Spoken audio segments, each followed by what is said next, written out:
इसलिए इसलिए उपादान को संभाल के रखना चाहिए। निमित्तों को दोष देते रहोगे तो मिथ्या दृष्टि निमित्ताधीन हो जाओगे। इसलिए पर जो जीव यूं कहता है मेरा उपादान सशक्त है, मुझे मालूम तुम कितने सशक्त हो। अग्नि के पास मक्खन रखोगे तो पिघलेगा, नारियों के पास बैठोगे तो भाव बिगड़ेंगे। अहो उपादान निमित्तों से बच के रहिए। अहो उपादान निमित्तों से बच के रहिए। फिर भी संभालना उपादान को ही है, फिर भी। लेकिन जिन निमित्तों से उपादान विकृत होने में पूर्ण सबलता को प्राप्त है, ऐसे निमित्तों से बच के रहना चाहिए। दोनों पक्ष चरणानुयोग की पद्धति से जब कथन करेंगे तो हम यूं कहेंगे निमित्तों से दूर हो जाइए, और द्रव्यानुयोग से बोलेंगे तो कहेंगे उपादान को संभालिए।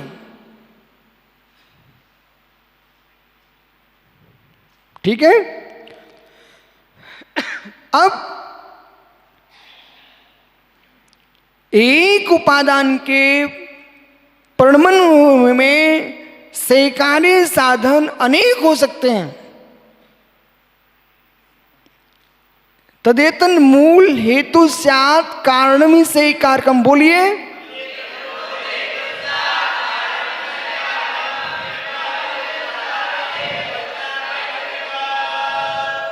बहुत बढ़िया।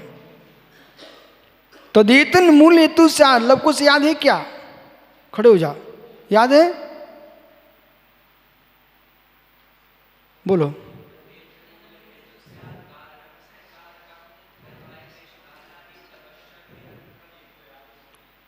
अब बेटा देख, बाल अवस्था में याद करके रख लेना, ये स्मरण शक्ति का काम है। किशोर अवस्था आते आते अपने आप को बचा के रख पाना, ये तुम्हारे पुरुषार्थ का काम है।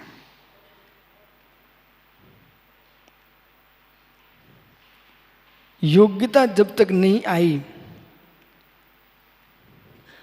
योग्यता जब तक नहीं आई, बछड़े के जहाँ सींग होते हैं, बछड़े के जहाँ सींग होते हैं, वहाँ छोटे बछड़े के सींगों के पास बच्चे अपने गाल से भी स्पर्श कर लेते हैं, जीभ से चाट भी लेते हैं। वही बछड़े जब सींग होते हैं तो वे सींग पेट फाड़ देते हैं। बेटा समझ में क्या बोल रहा हूँ? बछड़े के जहाँ सींग आते हैं वहाँ दो बिंदु रहते हैं। कातंत व्याकरण में जब विसर्ग की व्याख्या की तो उन्होंने क्या लिखा? भावसंत्र विद्याचार्य ने श्रृंगबाल वत्सश्च, श्रृंगबाल वत्सश्च। आगम के किसी विषय को पढ़िए, लेकिन सिद्धांतों को कैसे लगाना चाहिए सीखना चाहिए आपको। इस पूरी कक्षा में हमें ये सीखना चाहिए जैसे कि एक पाचक यानी रसोईया सब सामग्री को डाल करके स्वादिष्ट भोजन कैसे बनाता है। ये सामग्री तो सबके घर में होती है, लेकिन डालने के समय का पता होना चाहिए और उसके अनुपात का ज्ञान होना चाहिए, तब स्वादिष्ट भोजन बना पाएंगे। ऐसे ही आगम के बहुत सारे सूत्र सबको याद रहते हैं, लेकिन विषय को कहां से कहां लगाना है इसका विवेक होना चाहिए। बालक श्रृंग बाल वत्स। अब ये ब्रह्मचारी गण बैठे ना, ये तो बेचारे ये सोचते हैं ये कातंत व्याकरण क्यों पढ़ाते हैं मुझे, इसमें कौन सा प्रवचन होता है। यही सोचे ना, प्रवचन तो हो रहा है। कातंत व्याकरण में कौन सा प्रवचन होता है, ये प्रवचन चल रहा कि नहीं बेटा। श्रृंग बाल वत्सस्य, जैसे बाल बछड़े के सींग दो बिंदु रहते मात्र, कितनी हाथ लगाते रहो, बिल्कुल चुभते ही नहीं है, वे तो मुलायम होते हैं। पर बेही सींग जब बड़े हो जाते ना, तो मालिक के पेट के सामने भी ऐसे कर देना तो पेट में घुस जाए, फाड़ देंगे। बेटा ऐसे ही बाल सिंह के समान भाव जब तक हैं तब तक पढ़ लो आगम, और जब ये युवा अवस्था के यही परिणाम सिंह बन जाएंगे तो ब्रह्म के पेट फाड़ देते हैं। इसलिए मित्र, जिस माँ की गोद में हम खेलते हैं, दूध पीते हैं, उस माँ की गोद में ही हमें दूर होना पड़ता है। जब तक शिशु है तब तक पर स्त्री स्पर्श का दोष नहीं है। वही बालक युवा हो जाए, अपनी माँ को छूता है तो उसको पर स्त्री स्पर्श का दोष लग जाएगा, विकार भाव से छूता तो। बोले क्यों? बेटे माँ के नाम पर तेरी माँ है, पत्नी तो तेरे पिता की है, तेरी नहीं है, पर स्त्री है वो।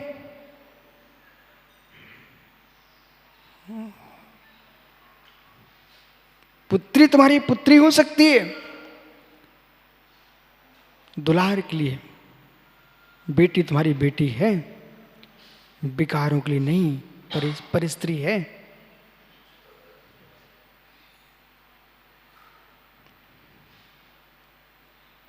क्या हो गया आप सबके बीच में, सभा में हो क्या गया भाई?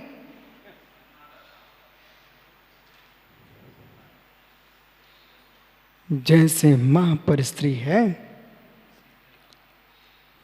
बिटिया पर स्त्री है, ऐसे मेरे मित्र राग द्वेष परिणाम भी पर वस्तु है।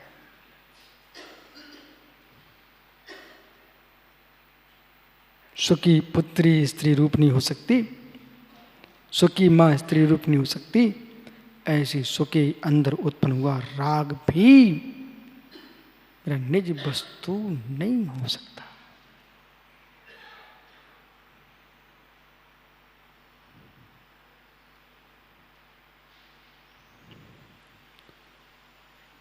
युगल दीपक पुत्रो, बेटा अब तुम सियाने हो गए हो।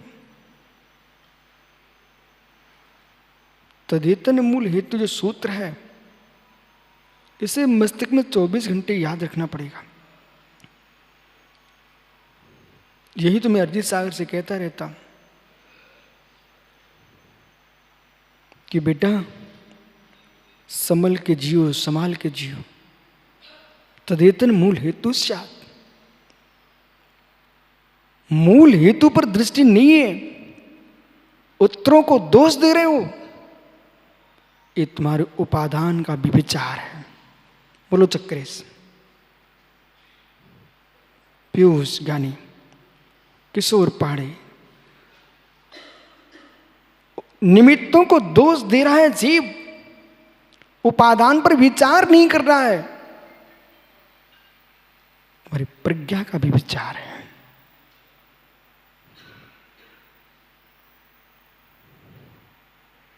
ज्ञानी, बासुक कुंड में थे आप वैशाली में पिछले चातुर्मास में, मंदिर के बाहर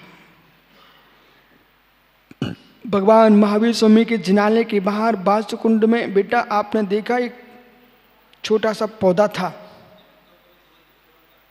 छोटा सा पौधा था। अरजीत सागर जी ध्यान दो, वो छोटा सा पौधा था आम का, और छोटे से पौधे में अच्छे बड़े बड़े आम आ गए। महाराज जी किसान ने नीचे से दूसरी बल्ली गाड़ दी, और बल्ली गाड़ करके उसको सहारा दिया था, आपने मेरे सामने देखा है बराबर। लेकिन ये बल्ली का सहारा कब तक है? जब तक पौधे में वृद्धत्व नहीं आ रहा है, युवापना नहीं आ रहा है, तब तक ही बल्लियां हैं। और जैसे पौधा वृक्ष रूप हो जाता है, वे बल्लियां अपने आप कमजोर हो जाती हैं और पौधा सशक्त हो जाता है। पिताजी का आश्रय, गुरुजी का आश्रय, ये टेक है, टेक, बल्लियां बल्लियां। अब बाल को बड़े होने जा रहे हो गुणेश, जब तक मकान पक्का नहीं होता तब तक सेंटिंग लगी रहती है, और जैसे ही छत पक्की होती है सेंटिंग हटा दी जाती है। ऐसे ही गुरुजी की बल्लियों में कब तक जियोगे समझ सागर जी, कब तक सेंटिंग में जीवन जियोगे? छत पक्की हो चुकी है, अब बल्लियां हट जाएंगी, अब छत अपने बल पर टिकेगी रहेगी। ऐसे ही हम निमित्तों को कब तक देखते रहेंगे? उपादान के छत को पक्का कीजिए, ये सेंटिंग तो हटने के लिए ही है। गुरुजी को नहीं हटा दो। जो गुरुजी आपको प्रारंभ में सहायकारी होते थे, अब आप सशक्त हो चुके हो, उनकी श्रद्धा को नहीं हटाना, उनके विश्वास को नहीं हटाना। लेकिन 24 घंटे पराश्रय भाव में तुम जी रहे थे, तो अब अपनी आत्मा का आश्रय कब लोगे?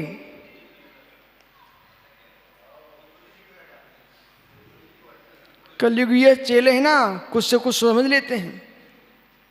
बेटा समझ में आ रहा ना?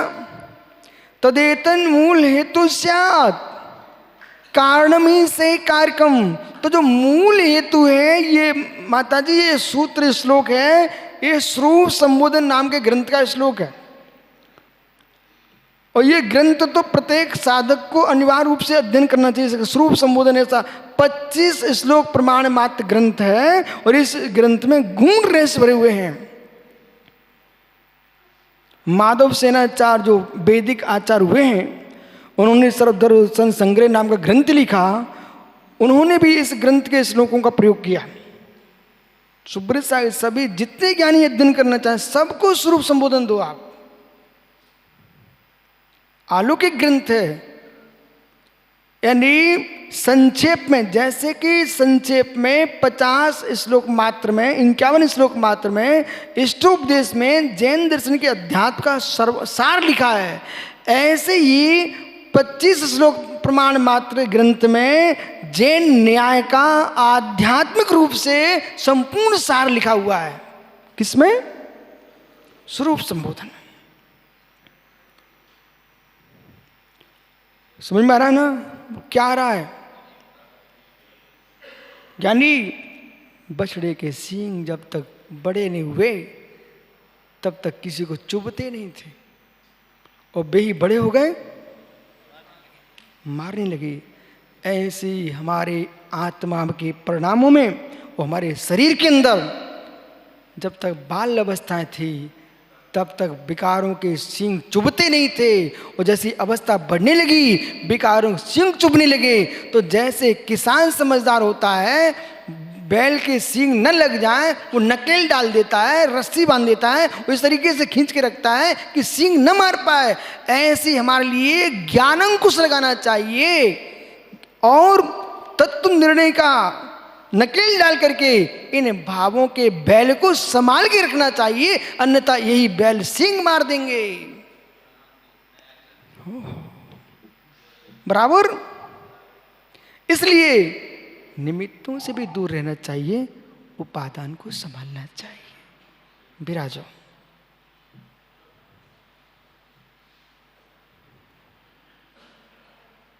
तब समझ में आएगा समझाने वाला ज्ञान अलग है और समझने वाला ज्ञान अलग है। बोलो सागर जी, बराबर है कि नहीं? समझाने वाला ज्ञान अलग है और समझने वाला ज्ञान अलग है। बोलो कुछ। समझाने वाला ज्ञान अलग है और समझने वाला ज्ञान अलग। बोलो कुछ।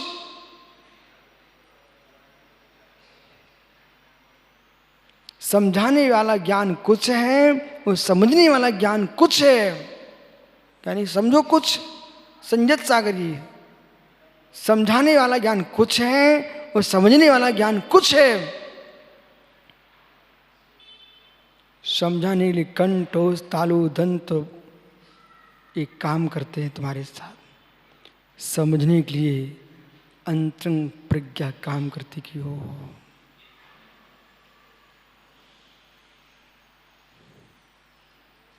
इसलिए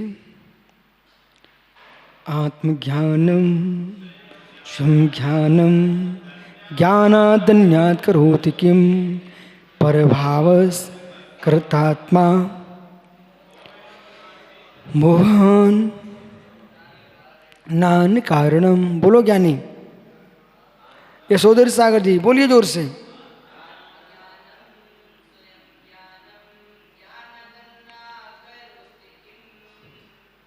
प्रभात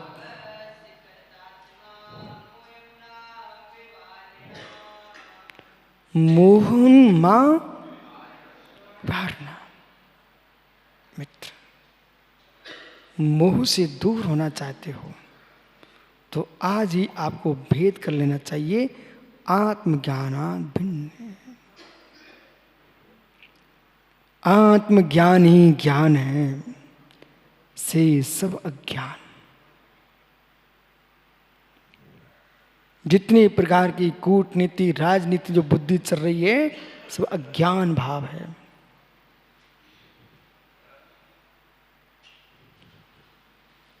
जहां आत्मस्थ भाव है वही ज्ञान है। इसलिए जिस जिस विधा से मोह जागृत हो सर्वार सागरी सारा अज्ञान भाव।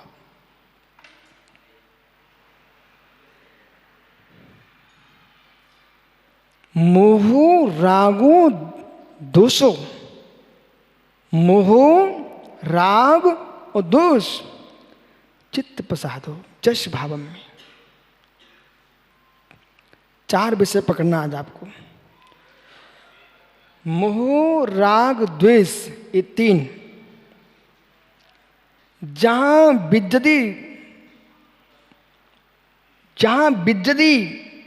जहां पाए जाते हैं मोह राग द्वेष ये 3 जहां हैं वहां है पाप अशुभ आश्रम।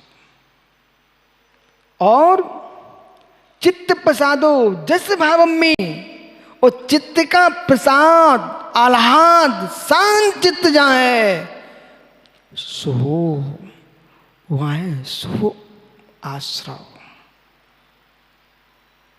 संक्षेप में तो बता दिया, अब प्रयोग आप कीजिए। मोह राग और द्वेष जहां है वहां है अशुभ आश्रव पाप आश्रव। और चित्त का प्रसाद आह्लाद जहां पर है वहां है शुभाश्रम। अब मोह अकेला क्यों नहीं कहा? मोह अकेला नहीं कहते हैं, सुनिए।